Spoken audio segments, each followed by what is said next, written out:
softball. But I thought I would start with how does your perspective, either in your personal life or in your work, how does that inspired meaningful change that you bring to your workplace? I think is that a good softball? No, it's a great question. I think I might talk about the Safe Stations project that we've started at work. So my background's in architecture and I studied here at Melbourne. And while I was doing my honours, I actually started looking at a research project that looked at women's perceptions of train stations in areas. Was there a relationship to the architectural elements that made them feel safe or unsafe? I've been working at Jacobs for a couple of years, mainly in the level crossings. So the train stations we go to at night, and looking at how we can attract more people to the train station at night to travel at night so we can all have a better experience. The research kind of looks at qualitative, quantitative data. So going to the site, doing place audits. So that's kind of where you can sit and, observe what people are doing. So we're collecting that kind of data. Night walks. So that's with a group of people where you walk around and you get to ask different questions and what their feelings are towards the site. And then we're doing a questionnaire, which is actually 2 photo comparisons. So they're different photos without any people in them so that they're comparable. And then we're kind of comparing that with the digital solutions team. So they're looking at doing heat mapping and looking at where people are actually standing. So what's working? Is it the seating? Is it the lighting? And then we want to kind of take that back, analyze it, and then work with our electrical engineers and mechanical and make it actually a multidisciplinary approach to improve the train station experiences so we can have more people there at night so it can feel safer for everyone. What's the photo comparison you said? What are the what are we comparing? Yeah, so generally we go to the stations at night and we take photos and then we're looking at, is there a correlation between different elements? So whether it's 2 photos, maybe one has a seat in it, one doesn't, are people indicating that they feel safer with the one in the seat? And also like softness of materials. And so it's kind of just to base our understanding, to take it back so that we can be a bit more empathetic and have data to back up our designs. Yeah. Do you want this? Oh, no, you can. How's it informed?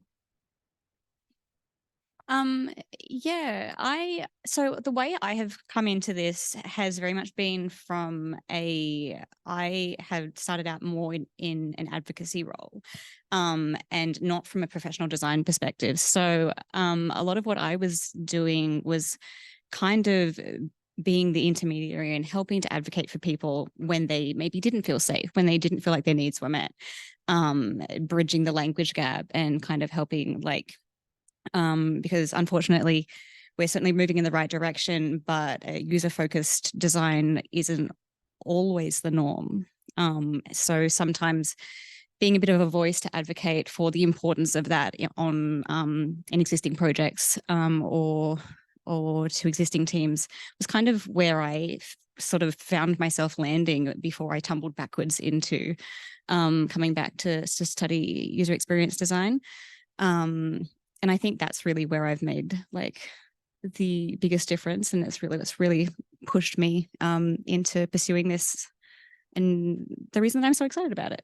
Yeah. My background is originally I used to work as a lawyer before moving into doing a grad dip in IT, and so it's a good combination, that one, because I think as a lawyer you're sort of trained to ask questions and not be scared to ask the right probing questions. I think sometimes around disability, we don't, we put it in a too hard basket, but I think as a lawyer, you want to know, well, how does it work? So if you do something like disabled toilets and you see they've got right hand, left hand transfer, and you go, well, how does that work? Oh, I can look at a YouTube video and I can see somebody explaining how it works. And then from the IT point of view, I suppose a lot of us here where sympathetic to the principles of universal design and to disability, but probably a lot of things in the disability space I can't do. I couldn't help somebody with their orientation around the house or a lot of their day-to-day needs. But in relation to IT, which is really important to a lot of people, I can help people with that because that's my training. That's what I do, and I understand I can understand exactly what the problem is. And so for me, anybody who works in that IT space, it's really compelling because we want to be able to help. And this is our special area. We can really help people. My original training was as an occupational therapist. So I worked with children and adults with disabilities, and spent some time working with Scope Victoria. So people with high physical disability with cerebral palsy. So yes, understanding how people move in space, understanding what works for them, what doesn't work for them, how to set up the environment so that they can achieve the greatest level of independence. That was my background and my training. I also have elderly parents, and my father has had dementia, and you start to see the impact on interior design of people with dementia. A busy carpet just looks like a whole lot of holes for him. And you can't walk on a floor that has holes in it. Noisy environments. Again, it's hard to function in those spaces. So that, yes, that background informed how I got into this area. And what I love to do is make a difference for people.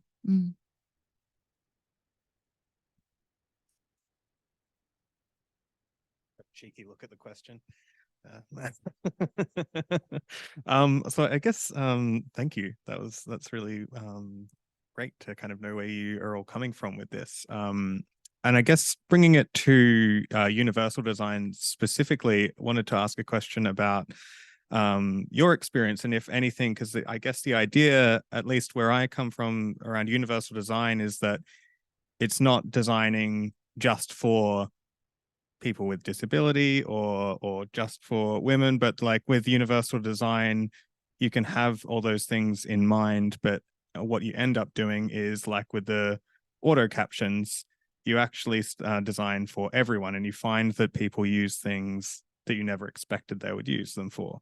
And so I wanted to ask if there's anything specific that you can remember that was designed in a way that probably wasn't designed for you to use, but you found it incredibly useful. I think I'll go first. One thing that I just never even thought of before was gender neutral bathrooms, but being visually impaired, really, really good to know that I can just go into any of the doors and I don't have to think about going into the wrong one.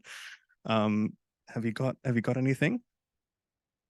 I think the one that comes to mind, and we were kind of discussing it earlier, is curb cuts. So, on a curb when it slopes down into the road. And we were kind of looking into like where they came from. And I'm not sure if you've already heard the story, but there was an activist, and he was in a wheelchair, and he was at Berkeley at uni, and it was kind of a guerrilla style. They were putting concrete to make curb cuts. He really wanted to take this girl out, and his name's Ed Roberts. And there's this great building that's all about universal design that he was really pioneering. But he wanted to go on a date with a girl without a chaperone, and they'd go in at night and put this concrete in so they could go up. And now they're on every street corner. We all use them. They're terrific for trolleys and prams, and I can't think of anything else. Yeah, I use in the daily. I was having trouble thinking of a specific example, but I was just really drawn into like the idea from a communication perspective of like, so with my background being more in advocacy and facilitating communication, like when you get everyone in the room and you start having the conversations with to really uncover everyone's needs, you really start to paint such a vivid picture of all of the ways that can happen, all of the ways that one person might raise a need and someone else goes, yes, me too, and they have totally opposite disabilities or accessibility needs, and you can start to see this like really broad crossover picture where everything really beautifully sort of comes together to create a really accessible space, meeting so many diverse needs, sometimes accidentally. One of the ones which I really love is speech to text, because we've got it just on so many devices now, but originally it was sort of for people who had trouble with, writing or, and so they wanted things like drag and dictate, that used to be the one that was really popular, but now it's in everything, like if you're in Word, it has a dictate function. If you're in Google Docs, has a dictate function, and they're really powerful. If you want to do search in Google, you can just turn the dictate thing on, or people, if they're sending a text message and they're in the car and they can't, write the thing, they can use it. And so it's one of those things which is just become, and it's been transformational as well. Like a lot of the time now, people just sort of don't have to write the whole assignment, typing it out. You can maybe do a bit of a hybrid.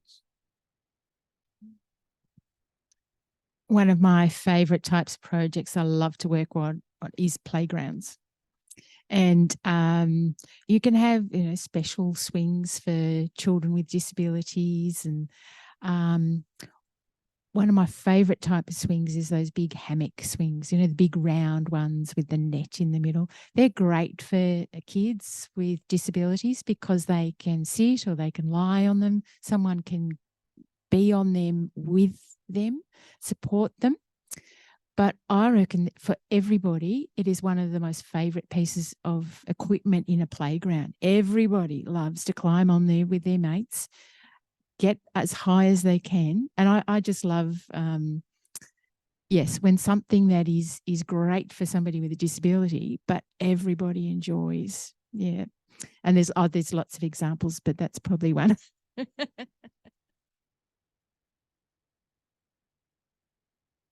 Okay, I guess now it's coming to kind of your specific roles and some of the ways you've tried to implement things. And so this one's about, are there any examples you can think of where you've been able to open a door wider through universal design or through accessibility in your work or in your experience and the things that you've been doing? I'm gonna change things up. As an access consultant, I spend a huge amount of time looking at toilets. And when you start thinking about somebody with very high support needs, they can come out into our communities, but there's nowhere that they could go to the toilet. And I once met a lady who lived in regional Victoria. She travelled to Brisbane on a holiday, but there was nowhere that she could go to the toilet. And she travelled for 15 hours between toilet stops. And I don't know about you, but I definitely could not do that. And myself and two others were instrumental in putting together the specifications for changing places. Now, if you don't know changing places, they are specialised toilet facilities. They have a hoist to lift people who are unable to stand. There's a toilet, obviously. There is also an adult-sized change table, so for changing of continence pads and clothing. And we've gone from having no changing places to, I think last time I looked, there were 600 or 700 in the state, and to hear the difference that these changing places make to people's lives, it still touches me. There's a story in the specifications about a family who went to the zoo, and this little girl who has a sister with a disability, she's quoted as saying, "We went to the zoo and we could stay all day because my sister could go to the toilet." And she said, "I felt like a normal family." And you just go, that to me, that's just, it's very precious. And while it's a very specialised facility for people with disabilities, I still consider that it is, it's improving people's access, but it's also universal in the sense that everybody can find a toilet that suits their needs. And there's a lady I know who's come to university and been able to study a degree, again, because there's been a toilet facility that meets her needs. And that's precious to me.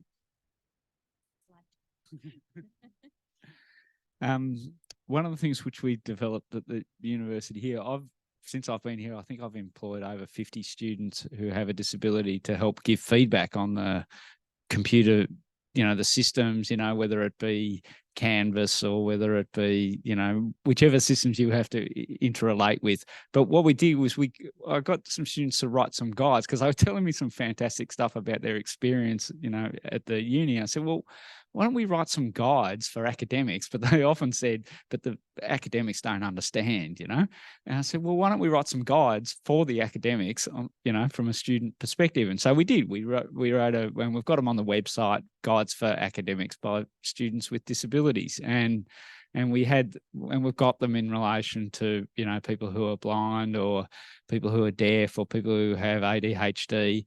But the one which I really liked is we did one in relation to, deaf and hard of hearing. And then I had another student who I employed a few years later, and I said, oh, have you ever seen these guides? Because I wanted her to help me update them. And she said, oh yeah, I've seen these before. I actually sent this link to one of my lecturers, to tell him that this is what to understand my my situation. And so I just thought it was fantastic that resource that we'd sort of, started off using was now being used. And now I get contacted by other unis around Australia and even in New Zealand who want to asking me, can I link to that resource for our staff and students?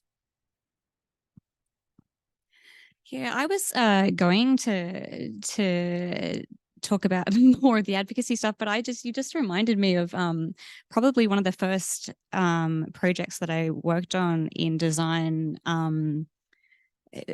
that really piqued this interest, and it was was just prior to COVID, and I had a small business.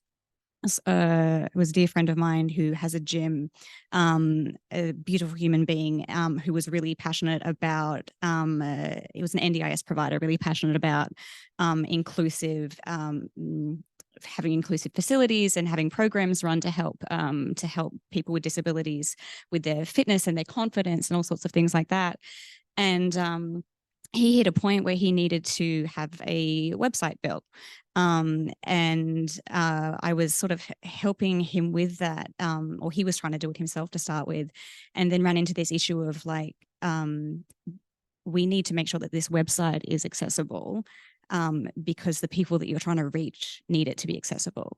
And so it was kind of just solving this problem that he didn't see coming, that if people don't know about these wonderful services that he offers, then they can't really participate in them and benefit from them. And so the uptick, I think, when we really sat and focused on making sure that his website and all of his information was accessible, the uptick in people that were reaching out to him to engage his services and participate in those programs, and then the flow-on benefits of that, then how it helped them participate and enrich their kind of lives was such a huge thing. He was so excited, and I was, this secondhand excitement, I guess, from being involved in that was it was one of the first projects that I kind of worked on, and was one of the reasons that I decided it was something that I needed to keep doing. Yeah, they're fantastic stories. The one I was thinking about telling was we were working on a project for some regional train stations. There were 6 different sites, really small budgets, and it was all about fixing the landscape up after the trucks and everything's kind of ruined the landscape. We went out to one, and it's a small town. There's 200 people, and we're going down the main strip, and they've got a post office. They've got this train station, which they're building, and then a pub. So just three public buildings. We kind of put something together on site. We found these beautiful, big sandstone boulders, which were really fun. And we came back and we started building, we started designing this concept that was a path that was through the native kind of plants, and then it opened up into a children's kind of garden, which had all these boulders. And, we're really excited about it, using everything on site, super low cost.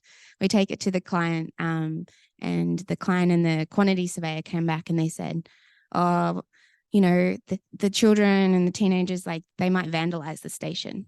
You know, we can't risk it.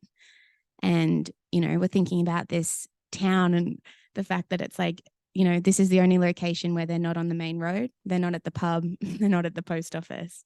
And we kind of reframed it. We took it back, reframed it. And we were like, this will be a great place for kids to hang out. This like really could be community building. People can come and sit in the shade. Like this could be great for this town and really give back to them. And so, yeah. Yeah, some pretty epic kind of helping people out moments. We've got a good panel. Give me a second. I'm going to take 3 minutes to read this. Not joking.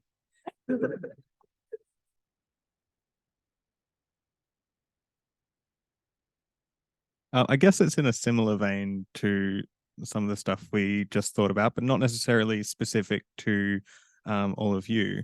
But is there a design anywhere or something you've been a part of or something you've seen out in the world that you think just went above and beyond in terms of universal design and accessibility? Really something that they didn't have to do, but they did, I guess, because they were passionate about it. I guess, yeah, there's a bit of crossover there, but is there anything that you kind of aspire to out in the world that you've seen? Yeah. I think there's heaps of buildings that, yeah, are truly inspiring. I kind of go back to that Ed Roberts, which is an architecture building. And I think it's the finer details. And sometimes universal design can almost be like a stripping back of a building. So instead of thinking about, you know, door clearances or different things, like, why do you need a door? Like, could you have an opening? Could you do different acoustic things to make it quieter? And one of the things I think stood out for me that was so simple, and it's almost like, why don't we have it everywhere, was buttons for the lift on the lower level. And it's like, there's so many things that are so suited to this small demographic of people, like the heights of our benches, and we have like this opportunity to be a lot more adjustable and a lot more inclusive of the things we're doing. And you know, yeah, so different things like that. I think that building has heaps of really cool examples. So that's probably one of my favorite. Do you mind if I like pass along and we come back to me? Because I like I'm gonna I like looking at captions on videos. I'm a bit weird in that regard, but I think because so many students have told me about it, but the one which somebody told me about just the other day is apparently on Stranger Things, on their subtitles, they've gone all out with the descriptions, and there's websites just dedicated to the captioning which they're using in relation to that show, because they've tried to, instead of just describing things which are you know, like a typical you know, monster moves, you know, to center of thing, you know, they've gone squelching, you know, blood on, you know, and they've tried to keep in with the theme of the whole thing. So I really like how they've done that. And also, like, I love the Bangara Dance Company. They have fantastic captions that they try and capture, you know, if they have sounds, you know, which are going on during the dance, is that they try and do the audio description of them to say, you know, sounds of insects in the forest or something like that. You know, this is really, really well described. I think anything that just pushes the boundaries of what and where people with disabilities can get to. And a couple of examples that I was just thinking of is that, you know, we put toilets beside beaches, accessible toilets, but then getting from that toilet or the car to the water, you've got all this soft, squelchy sand to get across. That's just impossible. But such a simple design of just laying down some mats across the sand means that somebody who's using a wheelchair or who's using an aquatic wheelchair can actually get down that beach into the water, have a swim. And occasionally you'll see people in the media and they're telling about their experience of being able to swim in the sea, and just what joy that gives them. Another one is the Sherpa trail bikes. Anybody who's been up to the Grampians, there are now wheelchairs that can be hired. You need Sherpas to help move those bikes, wheel bikes along the tracks. But again, people are getting places that they would never otherwise get to. That excites me. I also love like the audio descriptions, the music descriptions in Stranger Things are just spot on. They're so good. Yeah, I was more thinking about just things with really good like user experience more than an accessibility thing, because I'm sure they exist not just for me, but like interconnectivity between devices. I lose my phone 500 times a day. The ability for me to ping it from my watch, so like saves me infinite amounts of brain space and probably hours a day. Being able to like features such as like handoff between devices is just, I'm sure I can see so many ways where it would be incredible accessibility tool, but just even as someone who doesn't need it, but just really benefits from it anyway, like that kind of stuff. Just I love it.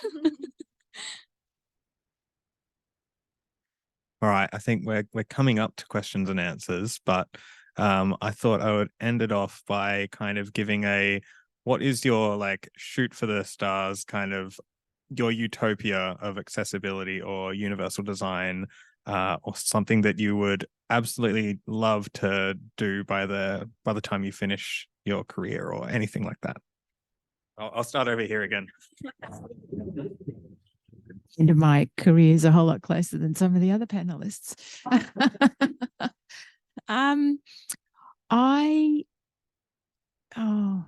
There's so many answers to that. You were talking about the way buildings are stripped down actually improves universal design, and I do agree with that. Universal design is about good design. If it's good for me, it's good for you. Having easy to understand buildings, buildings that you can find the entrance, buildings that you get inside and you can see the stairs and the lift, you know how to change levels, buildings that you can find the toilets, buildings that have central vertical travel. You don't have to travel, you don't have to walk too far from that central zone to any area of the building. That's an energy saving thing that, perhaps, some of us need to have more exercise, but as soon as you have somebody with limited energy, it just makes a huge difference. I think on a different level, my bugbear are tactile indicators. They are so important for people with vision impairments. Guide dogs are trained to look for them. This is the safe place to cross a road. There's a ramp ahead. They're on the stairs out here. They're warnings so that people don't fall, so that they don't walk out into traffic. The challenge of them is that people who are elderly can be made unstable on them. They're on curb ramps. People at times find them slippery. And particularly people who use wheelchairs, can find the jolting of them sets off muscular spasms for them. And it's so frustrating that what is vital to one group of people can be so disabling for another group of people. So I don't know what the solution is. Tactile indicators are very low tech, but I do wonder if there's another option, another solution that could meet both groups of people's needs more effectively without losing safety. I suppose what I would really like to see is that a lot of accessibility and universal design is just baked into the products which we get, and so a while back, everybody who was blind used to use a Nokia mobile phone because they liked the tactile feel of all of the buttons. But then overnight when the iPhone came out, because Apple designed it and made it accessible, now everybody who's blind uses an iPhone pretty much, you know, and so you can still have something which is really good, you know, for everybody, but you know, it really services the whole community. And so, you know, at the moment, we still get a lot of products. You know, the uni's buying products all of the time. You know, we might buy a learning management system or, you know, et cetera. But a lot of the time when we're looking at what the vendors are offering, you know, a lot of people just, they haven't really considered accessibility or universal design in it. But really, it's probably the people who are in this room who have the opportunity to bring that into the workplace, because a lot of people just haven't heard about it and they're just not aware of it. But you can get that generational change of just people being aware of it and just raising the question. And you don't have to be the expert on it. You know, you don't have to have all the answers. But, you know, a lot of vendors who I speak to, they go, oh, we just never thought of it. Just never came up, you know. But sometimes you could be the youngest person leaving here and going and working in a company, and you go, oh, well, what about the, you know, have we checked it for accessibility, you know? And you, just by you raising that question, you don't have to know the answer to it, could set up something in chain, you know, which makes all of these products, you know, accessible. Yeah, I think that's so much the thing. It's just asking the question and starting the conversation, because the idea of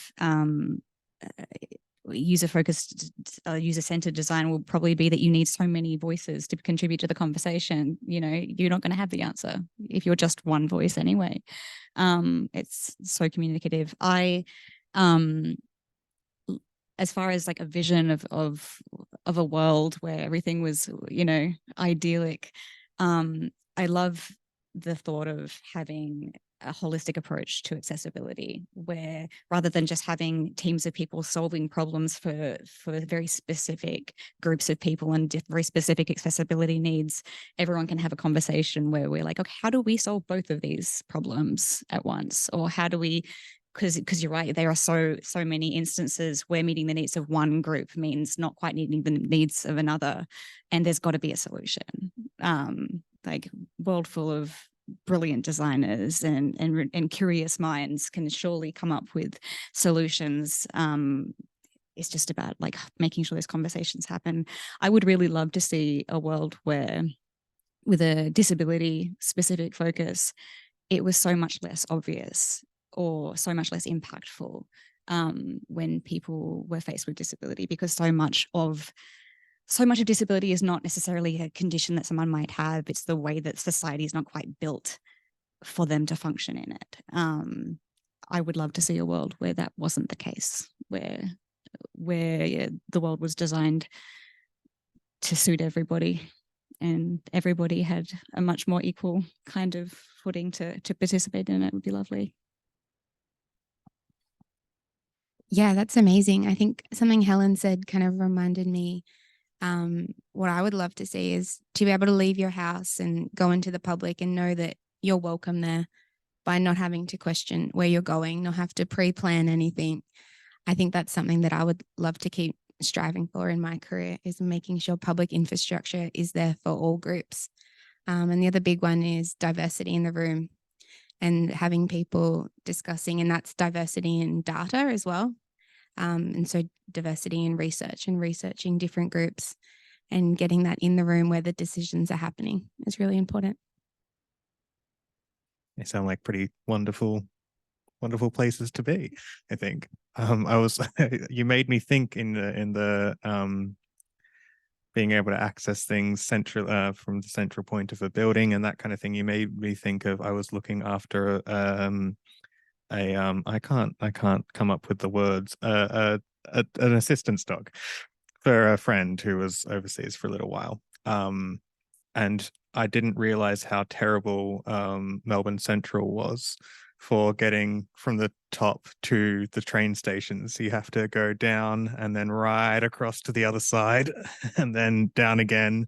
So I think sometimes if you ever want some like challenges, go to some of those places and be like, all right, what do I have to do to navigate this without using stairs, or that kind of thing can be a really good way. But I think we'll get to some questions from the audience. So I guess I'll test my fitness, and you have to like wave your hand really obviously because I can't see very well. Nice.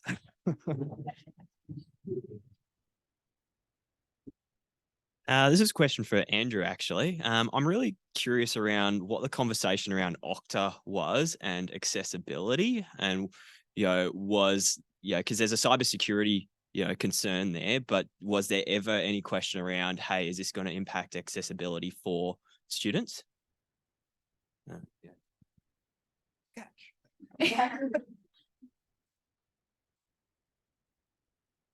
Yeah, it's a great question. Yeah, because sometimes you do get that trade-off with the security guys. I always joke with the security guys that we've got the opposite jobs. They're trying to lock everybody out. I'm trying to get everybody in, In relation to Okta, we had some problems with that, both probably in relation to the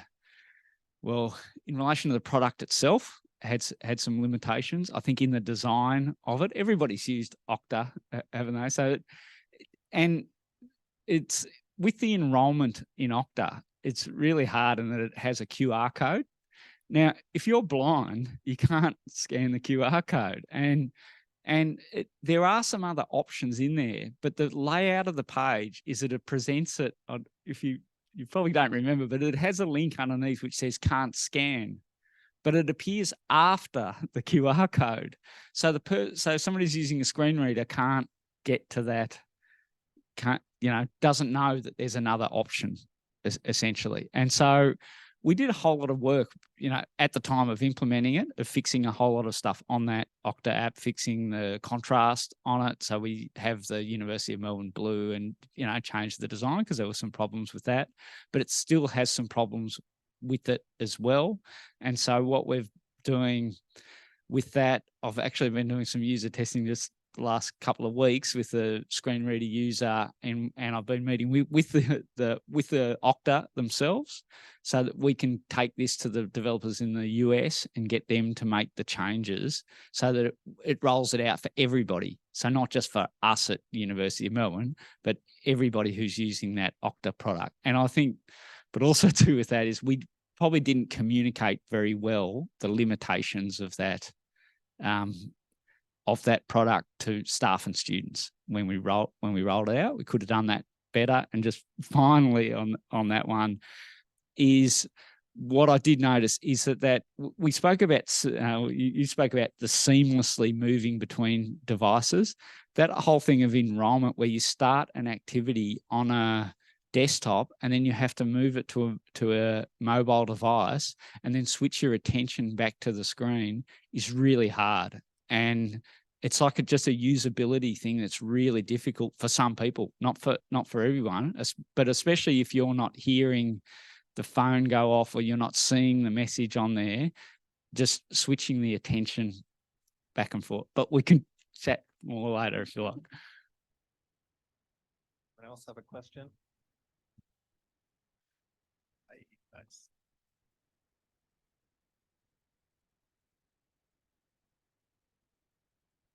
Thank you so much. So the question is for Helen, and I just want to ask for design things. So we have to design the solution that it's like we have to design a solution that fit for everyone, or is that better if we design the different solution for each segment? Which one is like better? It's like the functioning is gonna be the same, but whether we come up with a solution that fit for everyone, or we design each for a solution that fit for different segments.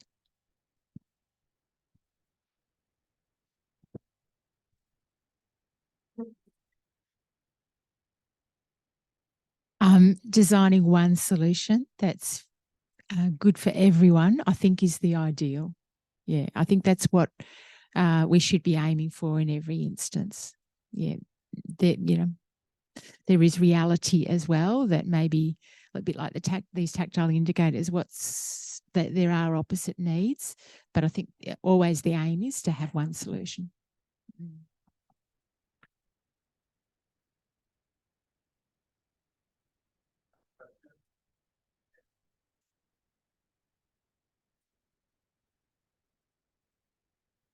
This might be a bit of a tough one.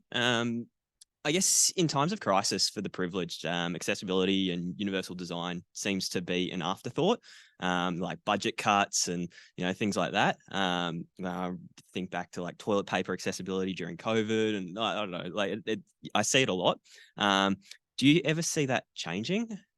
And I guess that's sort of a, is there hope for the future, like kind of question, and yeah, and that's to everyone. I can definitely add that we already have documents and like laws and regulations that cover a lot of this stuff, but I have a feeling, I wonder if it's the same for everyone's experience, that there seem to be maybe lesser laws and greater laws. I think maybe the Disability Discrimination Act and some of those are sometimes considered a little bit lesser than, or less important. Anyone want to chat to that? I mean, yes, you're right, because the Disability Discrimination Act is a complaints-based.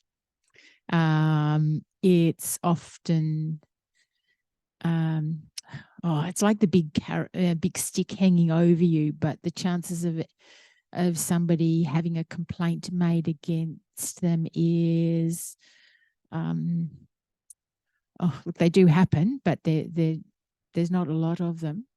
I think, there's stuff that you have to do in buildings. And I find, because I'm a minor consultant on projects, that I get pushed aside a little bit. And in the start of a project, understand, that they've got to get the structure right. There's no stairs to put tactile indicators on unless we get the structure right.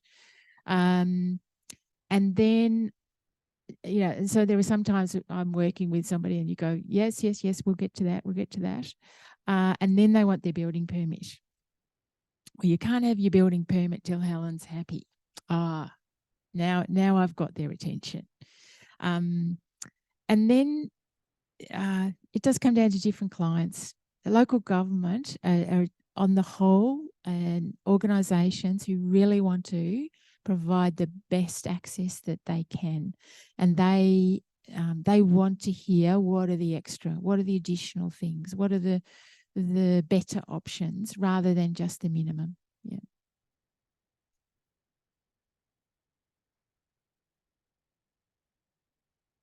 I think that's like a really tough question. And especially, I think, coming from university going into industry, I didn't realize that how difficult it is working with clients and working with industry, and how much they don't care about accessibility. One of the examples from a firm before Jacobs is I went to a meeting, and it was for airports, and we're doing toilets. And because I was a grad, I got the toilet project. And we went there, and the architect started talking about a sanitary bin, which is in a female bathroom, for menstrual, waste. And they said, what if we increase the toilets by 300 mils in the females? The client puffs his little chest out and he goes, if we're doing that, I want to be able to read a paper fully out in the male toilet. And I was like, I can't believe decisions are made like this. I look around, 25 years younger than everyone in the room, only female, and I couldn't believe it. Something that we're doing on another project with some of the other grads we're working with is they ask for 100% male bathrooms. And because they're a client, they do have to follow standard, but sometimes international clients don't. And so we just kept putting them in. We just kept putting them all in exactly the same so that they could be universal. They don't have to be. And, you just keep trying and you keep speaking up and you keep saying that it's not fair. And eventually it's they're like, oh, it's just the bathrooms. We'll leave them all accessible then. And it's you just have to keep going. And I think it's going to be the younger generations who come through as well, who really take that conservative approach and just flip it, be progressive and say what you think. Because I think that's the only way the industry is going to change. Any other questions? Come on. One more question. Yeah.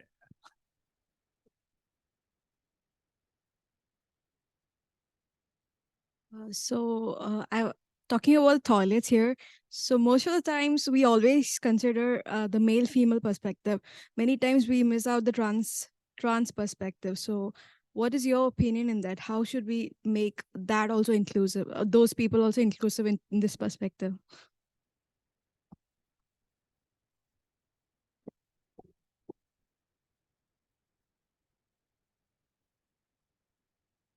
Under the building code, you're required to have accessible toilets, male toilets, female toilets, male ambulance toilets, so they're the cubicles with the grab rails in them, and female ambulance toilets. I actually think we're heading more and more to greater diversity of toilets. So unisex or gender toilets is a very common requirement that clients are asking for to be put into buildings. A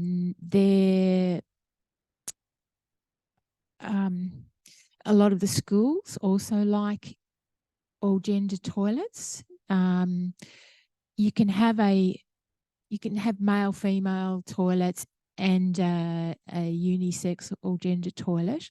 The challenge with that is that if somebody chooses to use that all gender toilet, that they can be subject to bullying as well, which is a shame, such a shame. As I say, some buildings are going to every toilet is all gender.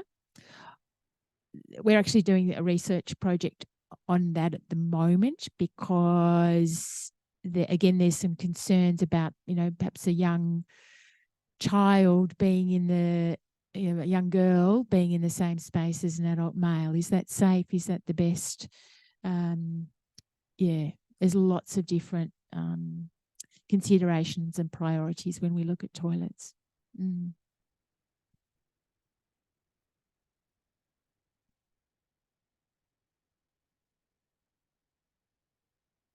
There is actually a petition against the NCC at the moment that PAL is involved in. And so they're writing that you should be allowed to have all gender if you want, and it shouldn't be decided in the code. So yeah, there's definitely some moves in that space, and it's a good one to follow along with, and you can sign on the petition or you can support with a letter. Okay. A lot of toilet talk. Yeah, no, it's great. It's the space for toilets. Yeah. Are there any other questions for the panelists while we've got them?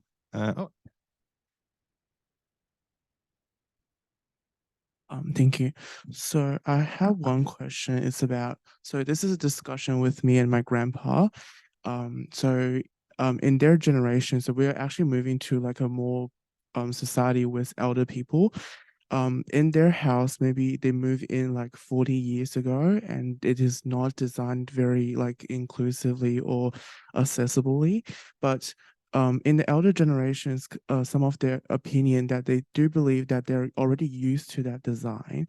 And when you're like promoting or you want to convince them to upgrade or make it more accessible, they will feel like they will maybe probably tell you that this is already I used to this design already. So maybe this is a question to Helen that or anyone else who want to answer.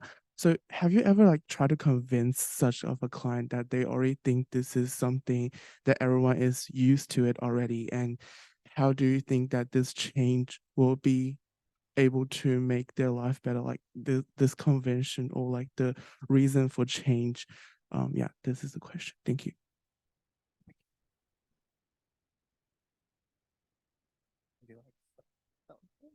Does anyone want to start? None of us like to think that we're going to get old.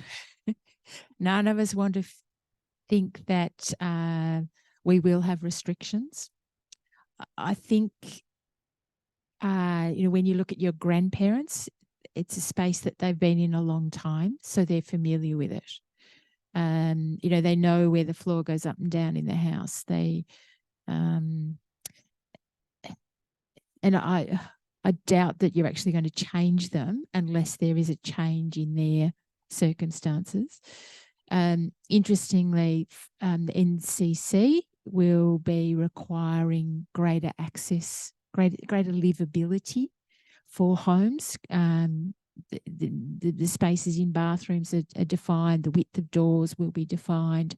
Entrances into the home are also required to be step-free.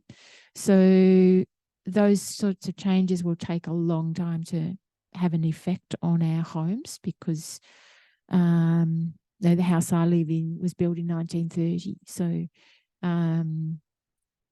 yeah, it will take a long time, but it's coming slowly, but yeah. I'll just tell you, I can't help but tell you a little story because I feel your pain here because my parents are in their 80s. And I said to my father a while ago, I tried to convince him using stats on this. And I said, look, the stats all say that if you have a fall once you're in your 80s, from a height, then that can really dramatically change, your life outcome and that sort of stuff. So you really want to be really careful around when you're using stairs or anything like that in the house. And he said, Andrew, you don't need to worry about that because whenever your mother climbs up on the roof to clean the gutters, I always hold the ladder for it.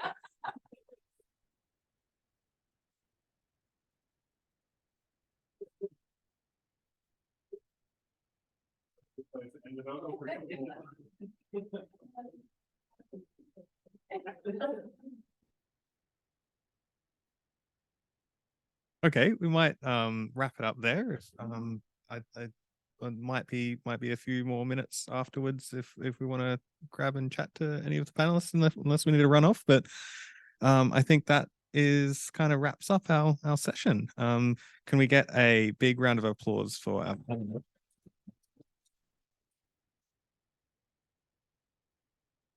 And again, just really want to thank Amy and everyone else for putting this together. And yeah, I think it's a really great initiative. So yeah, thank you, Adam, for moderating the panel and everyone on the panel talk. Andrew, Lexi, Morgan, and Helen, thank you guys so much for coming. And everyone for coming in and actually listen to the panel talk. So I think I personally was very really, really listening to everyone's opinion, and I didn't know did you mention the Unimel changed the blue color because of part of the universal design? Because when it changed, I was like, oh, the website changed. And it's like, yeah. So yeah, very engaging panel talk. Thank you guys so much. And I think that concludes for today. If you guys want to kind of have a chat with our lovely panelists or Adam, feel free to do so. And if you guys have any questions regarding the hackathon, yeah, feel free to reach out to any of us. And so after this, it will be your hacking period start. So make sure that you put your team information using the Google form in Discord channel. So good luck and happy hacking. Thank you.